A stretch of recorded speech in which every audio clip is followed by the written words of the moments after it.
If you're giving it to somebody else, you're published. The definition of being published has shifted and can shift and can be what you want it to be.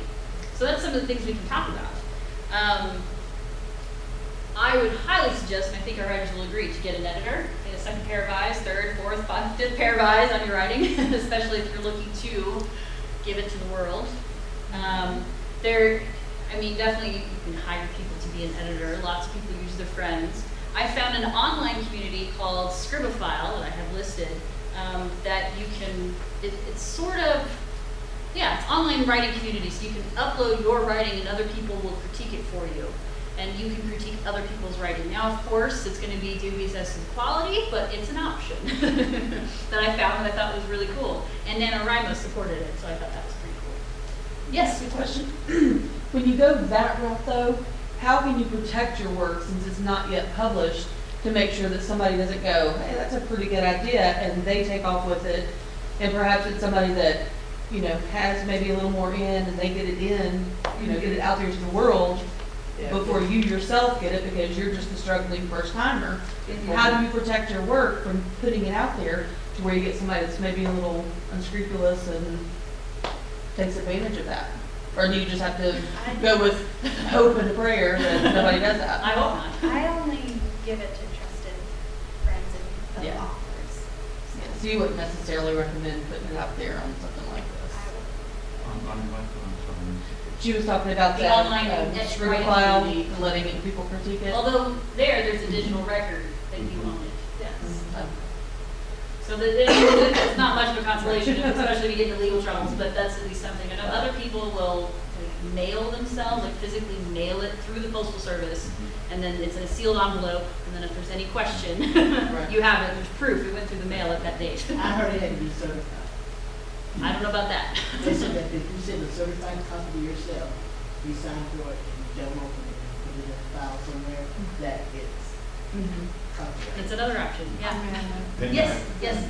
With the revision on the latest copyright laws, you are protected, it is your work, the minute you have penned it. And so technically nobody can steal it. That doesn't prevent them from doing that. I have a very good friend who lost the case and is $100,000 poor for it. And so it does happen. I also know of another writer who found a book in print that she didn't know it was in print. It does happen, so you do have to protect yourself. But as far as the copyright laws, you are protected, and the catch to it, and understanding it is, you cannot copyright an idea. It has to be in tangible form. And as far as the form-based copyright, I have one on one of my first books. The laws passed that no longer serves purpose. Okay, you can't do that anymore. And so I would advise, seriously, I'm surprised nobody's mentioned critique groups yet. You should bring that up. Yes. On that one, okay. And then that's where you find your writing partners. You do have to protect yourself. But one of the greater fears is everybody stealing your work. That marks you as a novice. People who are in the industry, I mean, it's just part of it. You exchange ideas and so on, but you own your work. But be very careful what you do put out online and what you do give to people. And when you choose your editors and the beta editors, make sure that you do know. Thank you. And why don't you talk about critique groups while we're on that topic? Well, as a matter of fact, this is very interesting. I actually got into the writing business and the business part of it years ago because I did have a manuscript store. And then I found out, and that's how I got in touch with the National Writers Association. And I thought, this is how you do business. I mean, it's very unscrupulous. Well, no, there's a writers union, there's authors guild, there are all kinds of things to protect you and protect your work. So anyway, but yeah, I started off in the writing business, old enough to get brave on now, let's just put it that way, okay? But when I had gotten acquainted with National Writers Association, and then I came back to my hometown in Seattle, and I had already been involved in Pacific Northwest Writers Conference, and which was at that time listed as the second best in the country, and I've always wondered who was number one, because it is fantastic, fantastic conference. And so I wanted to start a writers group, and with the idea and the understanding at that time, because of what was so different now, people would go to conferences and then they wouldn't know another writer or speak to another writer until next year, and it would take all year to even assimilate half of what you covered in conferences. And so the idea was to monthly meetings and critique groups. Well, the president of the organization said, yeah, you can be a raisin in the sun if you do something about critique groups. Now, how many of you know what critique groups are all about? Way back when they started, nobody even knew what they are, and now it's just, it's common. We have a group that meets here in Cartersville every Tuesday night at the Cultural Arts Center, okay? And in fact, that's how I met Arlie. Okay, and it's on the corner of, you know, where you come over the bridge, okay? And Sam Jones is here, and the Cultural Arts Center is there, okay? Okay, on County Corner there. And it meets every night, every Tuesday night from 6 o'clock till whatever. Sometimes we don't get away until about 10. But a critique group, and I didn't bring the critique format. That's kind of what put me on the map, and I think that's been circulated all over the country. But when writers get together to work on their work and exchange ideas, they form a critique group, and it is an exchange. And then this has sifted down into our language now, into peer review in schools, okay? And so it's a matter of finding a nucleus of writers that you can work with, working on each other's work and developing them. And then as you branch out and get involved with the conferences, and then you get involved with the larger writers groups, then you learn how to network, and you know how to find your editors, and you can take it from there. Yeah. But the critique itself it's a refined process. It takes a long time. I mean, getting your ideas on a paper is the important thing first. But the difference between what you put on paper and finished books and finished manuscripts, W-O-R-K. Fair enough. Thank you. Yes. But if you want to try it out, just show up at 6 o'clock on the Culture Arts Center. We go in by the back door. And we don't have a secret passcode. Well, this being Tuesday, obviously you're not there. I know. They let me on every once in a while. But she's got a. I often wonder who else uses that building besides, Oh yeah, a lot of people use. with the Bartow County genealogists. That's right. Good thought. All right. So other things you can do with your writing. This is a great option. Is making sure other people read it, getting a critique group. The writer's market. This is a book. It's also a website. We have the books here, so don't worry. The current ones. Not all libraries do. It's a list of publishers. It's a list of contests. It's a list of agents, people who are looking at writers.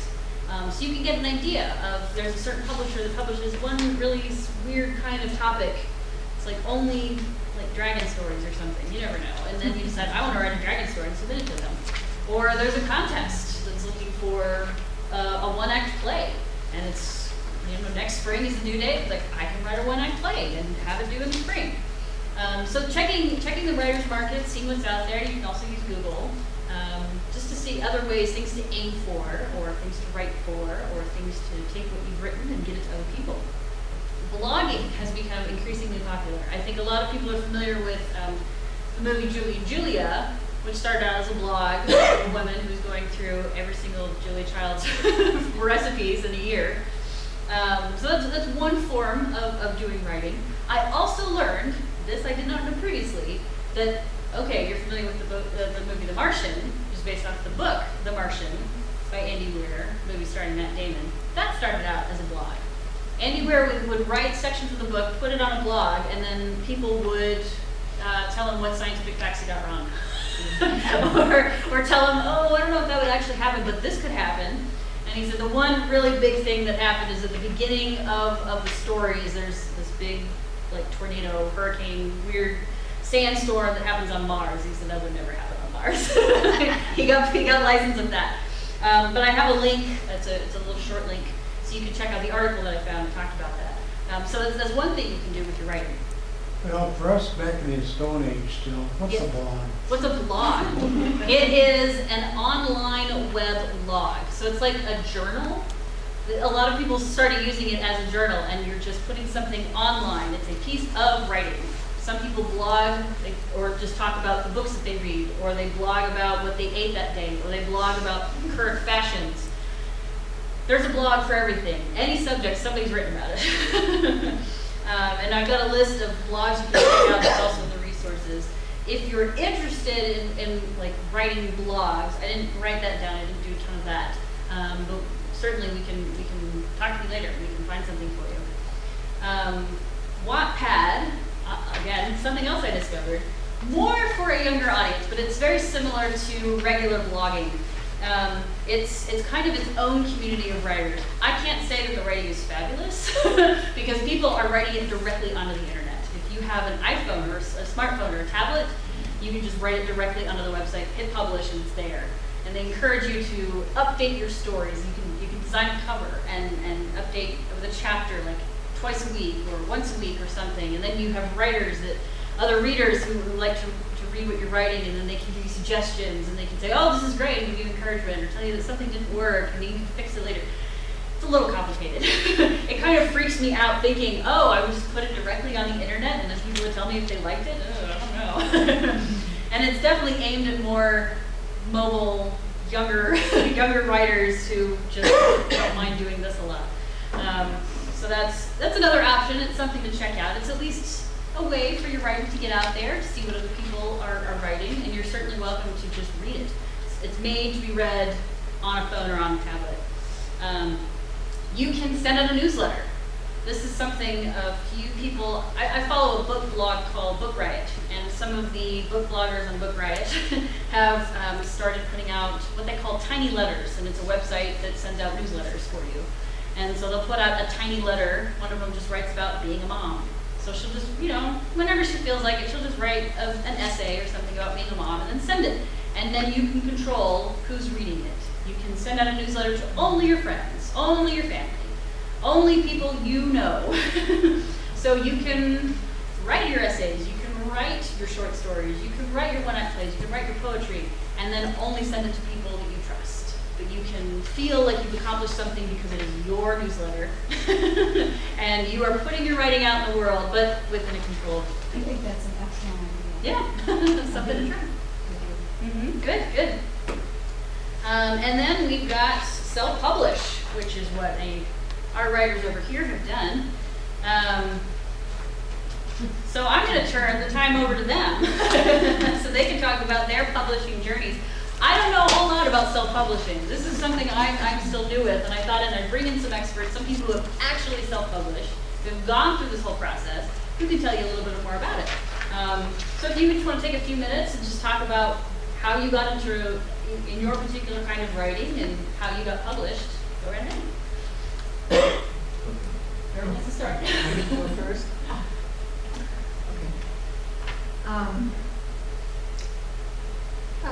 Okay, I've got a bunch of little things to show you. This is the first one out, and it came out in the 90s. I had been working, I had started Seattle Writers Association, and then we put on a workshop with Richard Curtis, and that's probably still one of the very few workshops that has been one day with an agent all day long instead of little classes on variable subjects like you do at conferences. And he, in order for us to, anyway, the whole point is he knew what he was getting and he sold it within a month. Okay, I had gone through 3 other agents prior to that who didn't know what they were getting it, and so they didn't know what to do with it or where and how to place it. And it hit the market, just on the cusp before Diana Gabaldon, who did put Kells and Scots on the market, and now people do know what they're all about. To say the least. And I had a chance actually to we put this in historical, and the market wasn't ready for it in that sense yet. The market hadn't opened up. Now it's all over the place, okay? But in the science fiction fantasy world, it was beginning to be old hat because they understood that world. And so the hardest thing that I have in dealing with this is dealing with old Celtic law and making it understandable for we Americans who don't think that way.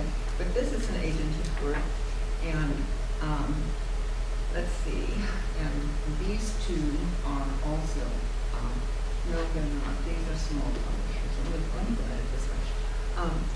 Anyway, I work with Seattle Writers Association, and I work with Pacific Northwest Writers for about 15, 14 years or something like that. And I'm a firm believer, if you want to know about the writing business, volunteer, get yourself out there. You can't learn how to be a cat, or a cat can't learn how to be a cat except from another cat. You can't learn how to be a writer unless you're shoulders down and nose to nose with writers. And so I would go to the conferences, and I worked with the agent appointment, editor agent appointment there. And that was honestly one of the best things I ever did for myself, and one of the nicest times I've ever had. I worked like a Trojan horse. It was really something.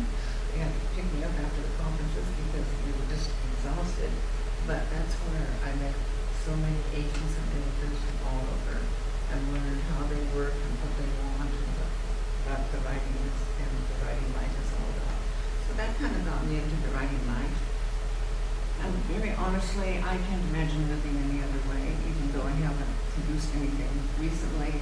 It is a way of life. It's a total way of life. And so you begin by setting a little bit of time aside for yourself, and pretty soon you realize that other things are going away, and it kind of takes over, and it just literally consumes and controls your life. I mean, it really honestly is. This is, I have a story in here. This is an anthology. I would suggest a good way to break in and break into print is to look at the reviews. Okay, the review books like Southern Review, Chattanooga Review. These are excellent, excellent ways of breaking in. There's a story in here, Shaman Woman. This is an Indian story, and most everything I do is Irish, but that happens to be an Indian story. And another thing that we did here, I have a playbill. We also put on writers in performance. There are many, many things to do with your books. So I have performed several of my short stories in theater, and that's another way of getting it out, and it's really great fun. These two are books. Then I turned to editing for a long time, and I have several others, but these were on the shelf. These are two that I edited, and this one is a pretty good little book and a tight little book. It's Who Moved My Magnet, and it's a way through the medical maze. And these are little wombats, and wombats is word of mouth business all the time. And it's kind of a clever little book. This book is a really beautiful Christian story, and this is an example of what to do and what not to do in self-publishing. So I'm going to give you a bad example, because here we have a good example. Okay, you can be the good example tonight. The story is beautiful. It was written by Walter, at the time was 90, was his first book. He was deaf and blind. So don't let anything stop you. You can do it, okay? The reason that I say that it's a poor representation, it's not packaged well. And it's packaged so that you immediately know that it's a self-published book if you know what to look for. When we're talking about get yourself an editor, get yourself somebody to do your cover, go the whole package, go professionally. If you're going to self-publish, go professionally on every single level that you can. This one, these two I've edited, and this is a very, very heartwarming story of Susan May, who is over over at the other place now on Tuesday nights. Anyway, this was the first book that she had got out, and I edited for her and helped capture through the publisher. And this was a small press, and this is what her son's pediatric heart transplant. This is kind of thrilling, folks. Among the first 100 pediatric transplants in the entire history of mankind. Not bad. And last summer, I was privileged to attend Nick's wedding. And this is just a simple aside, but when just before it began, the pastor said, we're all here, gathered here to see the miracle, and none of us ever thought would happen. And the man who's responsible is here. Will Dr. Cantor please stand up? And so it was really touching. But what was a thrill for me when she had her book signing here is I got to meet all the people who were in the book, and that was really exciting. We don't often do that. She is going to be, this is World War II flight surgeon story. She's going to be speaking next on the 18th at the luncheon during the Art of History. Okay, so you can meet her. But these are representations of small press, and these are all without an agent. Okay, so here at the table we have traditionally published with an agent. This is one of her romance books that are, Mills and Boon is the parent house to her, and these sell all around the world. She's gotten into, I think, in the last few years, she's up to somewhere between 14 and 20 books. They sell all around the world, but they're not sold in the United States because the United States does not do medical books, medical romances. They sell everywhere else in the world. She has managed to make contact with an editor and work with the editor, and then was finally picked up by that publisher. And to date, she's been able to do this by networking and doing wonderful things with other writers, but she's without an agent. She hasn't done that with an agent. I'm sending off a novel to a small publisher, and this will be the first time I've done it with no agent. And let's see, in terms of writing, I had you mentioned writer's block. I had a newspaper column here about, a few years ago now, but it was called the writer's block. And it was the first time I did a weekly column for the Trib, and it was fun. I really did enjoy that. And this I brought so you can thumb through. This is WestCon. This is me before I started being snowy white and gray. But in mentioning for just being around writers, absolutely nothing beats going to the conference. So it's worth the money. We have DragonCon here, that's world famous. This is WestCon. I was fortunate enough that at WorldCon, editors came to me instead of me going to them. I thought that was pretty good because it was held in Seattle. I moved down here in 2003, and I didn't have any intention of starting another writers group, and I ended up starting another writers group because once it's in the blood, it's in the blood. And so the end result of that is that we do meet every Tuesday night, and we've been going on since August 2004 or 2003. I can't remember which actually. And then this happens to be my copy, and I brought it tonight so that Arlie will sign it for me. It's a terrific story. It's a wonderful book, and I met Arlie at the writers group. You ought to publish the fact that you guys exist, because in the 3 years that we've lived here, tonight was the first time I've ever heard of you. It's in the paper every once in a while, and it's in, well, Elizabeth Cochran was there. She was pretty good about putting it in the paper quite frequently, but it shows up in the things to do around town every once in a while. But you're right. Word of mouth. Oh, well, yeah. But I would really encourage you, I can't encourage you enough. I work with all kinds of writers. I have other books that I work on with people. Some of them get published, some of them don't get published. But then I worked in exchange with many of the other writers. When you do on each other's work, you will find writers the most generous and most wonderful people in the whole wide world. And what are you waiting for? Okay? I have a question. Do you think going college and getting or something or other, doing something that makes you a better writer and all that good stuff?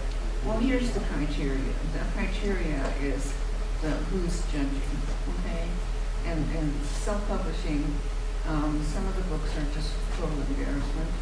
I mean, to put it politely, they're dreadful, okay? It's getting better because self-published writers are realizing that they do have to compete in themselves. They're getting better access to better tools. They're learning the ropes that you do have to have it edited. You do have to really work at it. And so you can build up an answer to your question. You can build a good reputation and a good platform by getting short stories out and then the reviews and other different things like that. And the credit that it gives you is that it's gone before a judgment panel. Okay? It has to go through by the board. In other words, you have to pass your orals or you don't get the prize. And that's the real criteria. And so the other thing that's on the floor on this, and we don't know what's going to happen to Arlene, we don't know what's going to happen to Morgan in this, because the world is changing, but the criteria has been so different all the way through for being academically published, being commercially published, and being self-published. And the difficulty with self-publishing is you don't have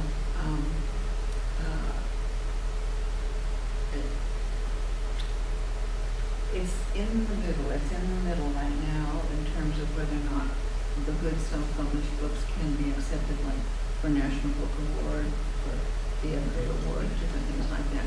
And the competition out there is really, really fierce. And so the good news is more people are doing it, and so the competition is tougher than ever. But because more people are doing it, there are greater tools out there for you to work with it and more opportunities for you than ever before. So it's good news and bad news all the time. You want to go, Margaret? You want to break it open? It doesn't matter. And she's going about it the right way. And Morgan and Arlie both have grading tips that they gave me in your handout, so you can check those as well. As far as me getting published, when I was almost 17, started feeling like it was time for me to publish my book. I had 2 stories written at the time that I wanted to publish. And since we had a friend who did self-publishing, I looked at a self-publishing site, but the one I looked at cost several $100s for the most basic thing. So I was 16, I didn't have that kind of money, so I was kind of like at a loss. What do I do here? I actually started praying a lot about it, like, if I'm supposed to do this, God, please open a door, and if not, just help me to move on and not publish. That was when a friend suggested that I ask the author, Molly Evangeline, she publishes under the name J on that now, to ask her for advice, which I did after reading I think a couple of her books. And she told me about Create Space and Kindle Direct Publishing, which are Amazon's independent publishing platforms. And so those, you can pay them several $100s to help you through it, but if you do it all yourself or have friends help you and stuff, you can do it for free or little cost. So she guided me through the whole process, just helping me avoid the mistakes that she made and all that kind of stuff. And honestly, if it wasn't for her, I would not be published today. I really credit her with that. So some of the things that I learned from her and through experience, I learned a lot. One thing is to always have beta readers, which is basically just people who critique whatever. Just have some people that you know will give you honest critiques that will also be kind, because you don't, but people who will really tell you what's wrong with your story, because you're too close to it, you're not going to see the problems, and a lot of times your family will be too afraid of hurting your feelings to tell you certain things. My sister, she, because I have another author friend, she beta read my last book, and she really got down into it. She basically ended it for me, even though she was just a beta reader. And some of the things my sister said, I'm glad she said that, because I wanted to say it, but I didn't want to hurt your feelings. You want to make sure that you have people who will tell you. And also, I also use proofreaders, post-beta reading. So I apply all the beta reader feedback, and then I send it out to a couple more people to catch all the rest of the typos. Because you want to create the most professional story you can, and then you want to create the most professional product. So you want to make sure that your cover and your interior formatting are very professional. That way it doesn't look like a Photoshop film on that. So with covers, you want to make sure you have high quality photos. So either buy stock photos, which is what I've done so far, or have someone who's good at photography and has a good camera take your picture for you, which is what I'm doing with my next book. I had a vision for it with a little girl in a medieval dress out in the woods. So I made a dress and had a little girl at church dress up, and my friend who's good at photography and has a really nice camera came and took pictures and stuff and putting that together. So you want to cover the photos really good and the text to really go with it well and not look like word art or whatever. So, and you want a good program to put it together. So I use Photoshop Elements. My first book, actually, I had a friend put together because I didn't have Photoshop yet. But you want to know your program and be able to get the effects you want. And also look at the other books you would be competing with. The other day I was working on the cover for my next book, and I went on Amazon and looked at the genre so that I could see what other things people were doing, and then I worked on my own. On the interior, I mean, you also want that to look very nice, because I didn't notice so much before, but now I notice when formatting is really bad. And there's just little things, like if a chapter starts on a new page, you don't want the header up there with the title of the book, even if you do on the rest of the book. So you want to learn what little things make the book professionally formatted and learn how to use your program to do that. Which I just use Microsoft Word, and that works pretty well when it's behaving. So you also need to well, in this day and age, most people are online, so you need to have a good online presence if you're going to reach a younger crowd. So one thing, like a blog, we talked about that. I use it mostly to give updates on my writing, and I've done little snippets for my stories and that kind of thing. It also helps you get to know writers in other areas, and also, you can learn a lot from blogs. I follow some writing blogs, and I learn a lot about story structure and how to do that. And by commenting on other people's blogs, you get your name out and all that kind of stuff. And Goodreads is a social media all about books. I've actually picked up a lot of readers there, because I mean, that's where at least the teenage readers go. And being in groups on there is a really good thing, because especially like fan groups, because then you find people who like the same books that you do. And if they know you're a writer, or I mean, you don't want to like push, hey, read my book necessarily, but don't be afraid to mention your books and make sure that you have an author profile so it has your books